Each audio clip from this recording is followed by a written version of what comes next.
মানে সামনে আছে, তাকে এমনভাবে কথা বলা, যেমন তাকে একটু ঘা দিয়ে কথা বলা, ছোট করে কথা বলা, ছোট মনে করে নেওয়া। আর গীবত হলো এই যে কোনো একটা ব্যক্তির কোনো খারাপ কথা তার অসাক্ষাতে আরেকজনকে বলা। এইটা হয়ে গেছে মুসলমানদের মধ্যে মারাত্মক রোগ। এবং এই রোগটা এমন হয়ে গেছে যে মানে দুইজন ভাই একে অপরের পাশে বসলেই আর কিছু হোক আর না হোক শুরু হয়ে যায় এটা।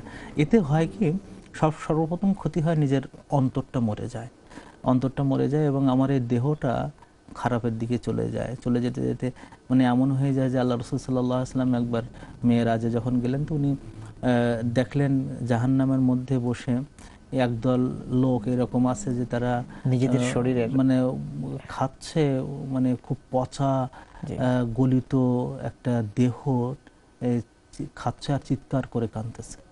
তো তখন তিনি জিজ্ঞেস করলেন জিবরাইল আলাইহিস সালামকে যে জিবরাইল, এরা কারা যারা এরকম অপরের দেহ খাচ্ছে, পচা লাশগুলো খাচ্ছে আর কাঁদতেছে চিৎকার করে করে?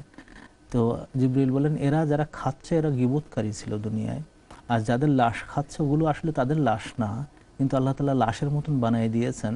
এরা হলো ওদের যাদের মানে গীবত করা হতো, তো এরা লাশ বানিয়ে দিয়ে তাদের মতন করে দেওয়া হয়েছে। তো এটাই কোরআনের মধ্যে আল্লাহ তাআলা এইভাবে বলেছেন যে যখন তোমরা গীবত করে এটা মনে রাখো যে আইয়ুহিব্বু আহাদুকুম আন ইয়াকুলা লাহমা আখিহি মাইতান ফাকারিহতুমুহু, যে তোমরা কি পছন্দ করবা যে তোমার আপন ভাইয়ের মরে যাওয়া লাশের দুর্গন্ধযুক্ত গোশত তোমরা খাবে, এটা কি তোমরা পছন্দ করো? তো এই অপছন্দনীয় জিনিসটাই কিন্তু আমরা করে যাচ্ছি।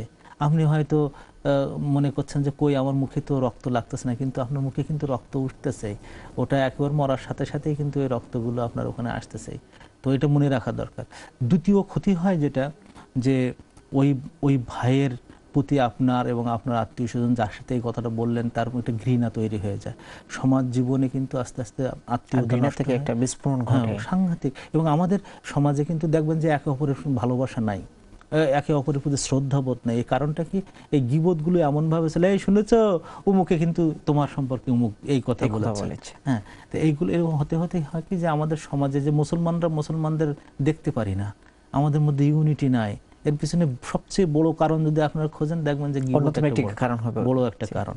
তো এই জন্য আমাদের উচিত হলো এই জিনিস থেকে আমাদেরকে পরহেজ করা। তা না হলে এমনিতেও কবিরা গুনাহ আছে, যতক্ষণ পর্যন্ত ওই ভাই বা বোন যার গীবত আপনি করলেন মাফ না করবে, আপনি কোনোভাবেই জান্নাতে যেতে পারবেন না। তো যদি এমন হয়ে যায় কোনো ভাই বোন এরকম গীবত করে ফেলেছেন, তওবা করুন আজকে থেকে। এবং যাদের নামে গীবত করে ফেলেছেন তাদের কাছে যে মাফ চাইতে যদি নাও পারেন, অনেক সময় মাফ চাইতে গেলে আবার ভুল বোঝে যে ভাই আপনার নামে তো গীবত করে ফেলেছে, তখন সে বলে ও তুমি তো তাহলে গীবতকারী। এরকম যদি হয় তখন আপনি তার জন্য দোয়া করতে থাকেন, যতবার গীবত করছেন তার চেয়ে 10 গুণ বেশি দোয়া করতে থাকেন, তাহলে হয়তো আল্লাহ তাআলা মাফ করে দেবেন। শেখ, এক্ষেত্রে আমাদের সমাজে একটা বিষয় এরকম আছে যে অনেকেই আমরা ফ্রি ফোনের কারণে ফোন করতে থাকি ঘন্টার পর ঘন্টা, আরেকজনের সাথে ফ্রি ফোনে কথা বলি, বিশেষ করে গড়ে যারা থাকেন, আমাদের মা বোনেরা যারা থাকেন, এবং এক পর্যায়ে কিন্তু গীবত চলে আসে, হয়তো আমরা জানি না। তো এই যে আননেসেসারি কথা বলা ফোনের ভিতরে, এটা সম্পর্কে যদি কিছু বলেন।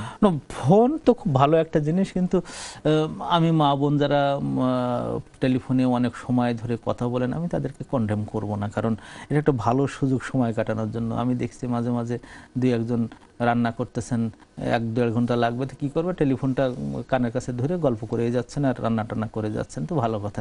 কিন্তু এই আপনি যেটা বললেন যে কথা বলতে বলতে এখানে শয়তান চিন্তা করে দেয় তো তুমি সময় নষ্ট করতেছো, তোমার কিছু গুনারও ভাগী করে দেয়।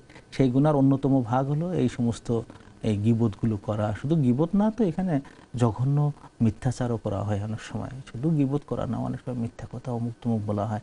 তো এই ক্ষেত্রে মনে রাখা দরকার যে আল্লাহ রাসূল সাল্লাল্লাহু আলাইহি ওয়াসাল্লাম বলেছেন যে আল ওয়াহাল ইকব্বু আর রজুলু ইলান নারি ইল্লা হাসাইদু আলসিনাতিহিম, যে মানুষকে কি জাহান্নামের মধ্যে মাথা উপুড় করে টেনে নিয়ে যাওয়া হবে না, কারণ তারা তো মুখ দিয়ে অনেক কিছু অর্জন করে ফেলে। তার মানে মুখের যে গীবত করা, মুখে যে মিথ্যা কথা বলা, হাসাইদু আলসিনাতিহিম, এগুলো যারা করে তখন তাদেরকে মাথাটায় নিচের দিকে দিয়ে পা উপরের দিকে নিয়ে জাহান্নামের মধ্যে ফেলা হবে।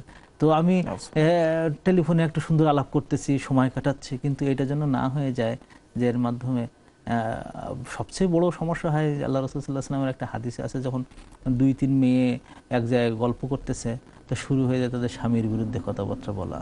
এমন অনেক সময় দেখা যায় তাদের গোপন কথাও বলে ফেলতেছে। এগুলো সব কিন্তু বড় বড় হারাম কাজ করা। তো এর টেলিফোন ফ্রি দিয়েছে কোম্পানিগুলো, আপনার কথা বলে মনটা ভালো করবেন, কিন্তু দেখা যাচ্ছে ইমানটাই নষ্ট করে নষ্ট হয়ে ফেলতেছি যাচ্ছে। আমরা। এটা খেয়াল করা দরকার। আল্লাহ পাক আমাদের সকলকে এই বিষয়গুলো খেয়াল করে এবং এর থেকে হেফাজতে থাকার